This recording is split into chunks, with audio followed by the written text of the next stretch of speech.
Hello, good morning. Hi. We are now in our 16th, yes, 16th episode in our morning conversation over a cup of coffee. Itong simula ngayon, mga sumusunod na mga episodes, I will be sharing to you about uh, more on the personal level of our growth process as the modern disciple of Jesus.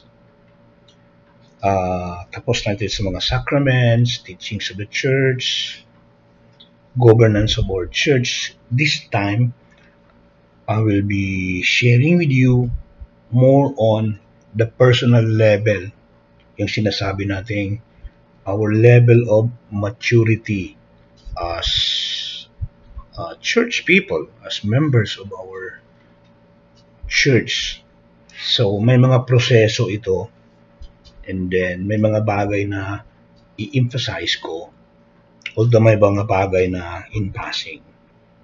Description of yung mga emotional and mga emotional, sacramental, spiritual, and psychological uh, level ng mga growth process natin. So, medyo lumalalim ang ating mga conversations and mostly nakatutok ito sa spirituality side natin. Okay? Try natin. By the way, this topic is our spiritual journey. Journey. Kasi ito naman talagang buhay natin, buhay Kristiyano. Ang ating paglalakbay. Paglalakbay patungong balik sa ating Ama nasa langit. So, as we journey, may mga iba't ibang mga challenges.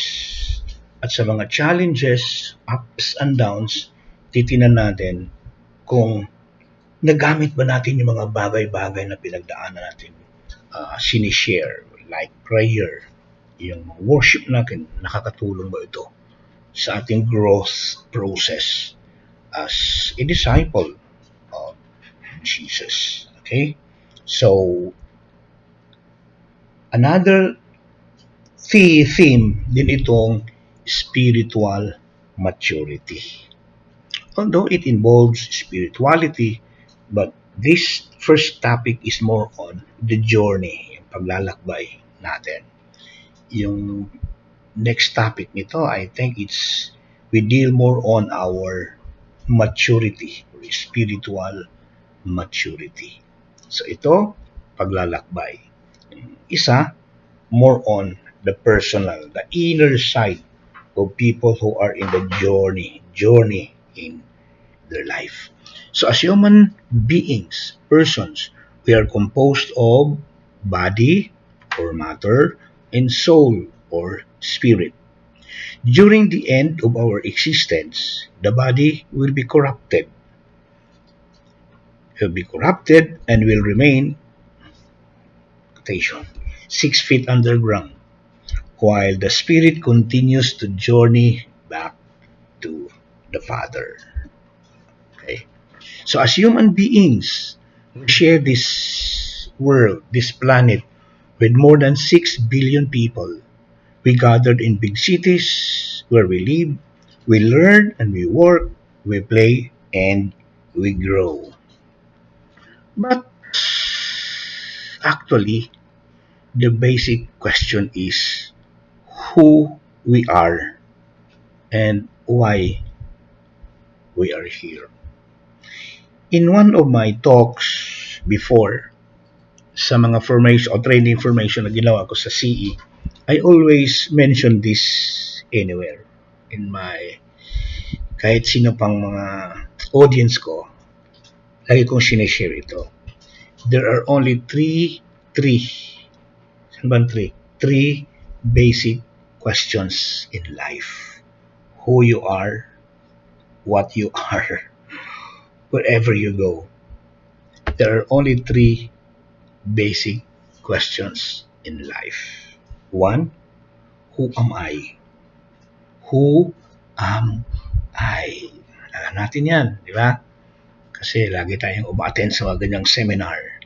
Number two, where am I going? Wow. Oo nga, no? Third is how to get there. How to get there. So one question connects to the other and you go into these three different cycle. Who you are, wherever you go, that's the basic question that we wanted to answer anytime, anywhere. So itong journey, topic natin journey or maturity in our journey, ito yung mga bagay-bagay na magtuturo sa atin nitong mga tanong na ito. That's why I placed there, amidst all the billions of people around the world, are we confronted with this question, who we are and why we are here? Okay? So, in Genesis 1, chapter 1, verse 27, ginagamit ko ito palagi. Take note of this because ito yung mag-build ng ating dignity, ng ating pagkatao, personhood. God in His image and likeness created us. Number one. Saan ba ako magturo? Okay. God in His image and likeness created us. Yes, created us as human beings, as human persons. Pero these are the three basic elements in our image as created by God. That God created us individually. Individually. Nag-iisang nilikha ng Diyos. Walang katulad. Kahit in this modern world, meron lang tinatawag na ano was the term in science? Clone. Pwede na mag-clone ng ibang beings. Pero hindi pa nangyari, nako-clone ang tao. Diba? So, anywhere I go, there are always people. But these people has to remind themselves na kahit tayong lahat, tao, meron tayong individuality, meron tayong uniqueness. Pareho tayong lahat na tao, pero kanya-kanya tayong style, di ba? Why? Because we have our own individuality. Saan ba nagaling ito? Galing kay Lord eh. He created us individually. Hindi tayo pareho lahat. Hindi pwede pero puro pa magaling magsalita. Yung iba hindi marunong magsalita, pero magaling naman sa music, and so on and so forth. By the way, one question. One may nag-question sa akin nito before. Bigay akong was invited one time in Cebu, and then I was talking about dignity, and then I told them in my audience that be proud of yourself because God created you individually. Nag-iisa lang ikaw sa buong mundo. Walang ibang Father Jerry sa kabila o sa stage Jerry kabila. Ako lang yun. Proud ako doon. Nako, may nagtaas ng kamay. Sabi niya, Father, paano ito? Sabi mo, individuality. Nag-iisang ipinanganak, nilika ng Diyos, dumating sa mundo. Paano naman ako, Father? May kambal ako, Father. Paano yun? Sabi mo, individuality. Nag-iisa. Hindi ako nag-iisa, Father. Dahil pinanganak kami. Dalawa kami kasi may kambal ako. Ako, patay. Tinanong ko siya, teka muna, yung ipinanganak kayo ng nanay niyo, sabay-sabay ba kayong dalawa na lumabas sa tiyan ng nanay mo? Sabi niya, ay oo nga, Father. Nauna ako, sumunod yung kambal ko. So you see, God created us individually as human persons or human beings. That's why we have our own individuality or uniqueness. Number two, God created us intentionally with a purpose. Every child born into this world is always wanted by God, dead or alive. So, ibig sabihin, God did not create you by chance or by accident. God created you intentionally with a purpose. And it is one thing that we would discover as we go through our journey of our faith. Okay? Number three, we are entrusted. So God created us individually, intentionally, and God entrusted us His created world. Ibig sabihin, dito ang basehan sa tinatawag nating stewardship. Ibig sabihin, bawat bagay na nilikha ng Diyos, ipinagkatiwala niya sa iyo ang mga bagay na ito. Hindi lang sa mga bagay, tinatawag natin finances or money matter, kundi lahat ng mga bagay sa mundo, in-entrust niya sa atin. Are we responsible stewards of God's creative goods? Okay? So those are the basic na mga concepts o pananaw na dapat nating uh, sabihin natin, dapat dala-dala natin yun. Ito yung dapat magpupush sa atin as children of God. Okay? And we should be proud of that we have that. Okay? Is there anything beyond working in which we fulfill our lands? Beyond that, there are our purpose in this world. Our basic purpose is to love God, to serve God, and to glorify God and His mighty name. Okay? So where is God? Did God fit into all this? Titinan po natin yan. So this God has a plan for us. Sabi ko na sa kanina, God has a plan for each one of us.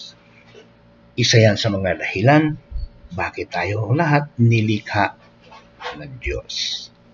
May invitation, may purpose. God has given us all and everything. Intelligence, time.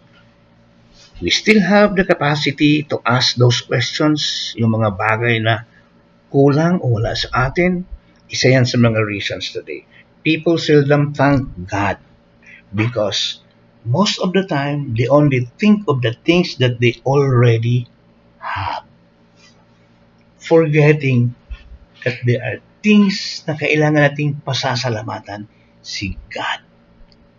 Maliban sa mga bagay-bagay na wala tayo, meron tayong relationship, meron tayong friendship with other people, meron tayong meaningful life or lives, meron tayong simbahan, meron tayong community in churches, meron tayong ugnay-ugnayan, and so on and so forth. So ito yung mga bagay na magdulot sa atin, pushing us to realize, yes, there is a God.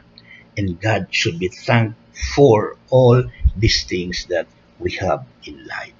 More than 2,000 years ago, a handful of ordinary people set up on a journey with one extraordinary man with them, named Jesus. What they experienced has transformed their lives and the entire world. It so happened that we are all one into this journey of life. This is a personal journey, but not an isolated one. So we receive blessings. We receive the gift of God. Like what the apostles did, yung kanilang personal experiences of Jesus, hindi na tinatago yun. Yung sinasabi kong, every good things, good news, are not kept. They should be shared outside. So, what the apostles did, they go out, they shout to the world, and proclaim that there is a Jesus in their lives. And this journey of Jesus with them claims himself that he is the long awaited Savior. And during the journey, may nangyayaring transformation. Our journey is about transformation, physical, spiritual, emotional, mental, and all transformation ang meron tayo sa mundo. We will all be transformed as we grow along into the journey with Jesus. So ito yung journey natin na sinasabi ko. At along in this long journey of life, there should always be Jesus who guides, who leads us into our transformation. Transformation, na sinasabi ko, spiritually, emotionally, psychologically, and even physically. This transformation should happen as we journey with Jesus back to the Father. So, understanding God's presence in everything we have, in everything we do, in everything we experience in this journey. If we are to travel free here to there, we experience not just the distance, but the beautiful things and places we have been experiencing and we have seen as part of God's creation. Everything we saw or we see, and in all places we go, all these are part of our journey of transformation. Along the way, we experience joy, hardships, doubts, as well as new discovery. We experience fear, courage with others too in their journey. Ito yung sinasabi kong ups and downs in one's journey. There is no perfect journey. It's no perfect journey actually. It's all ups and downs. But the most important thing is every experiences is in those journey were we able to identify the hands of the Lord leading us in our journey of faith. Okay? So, see you tomorrow.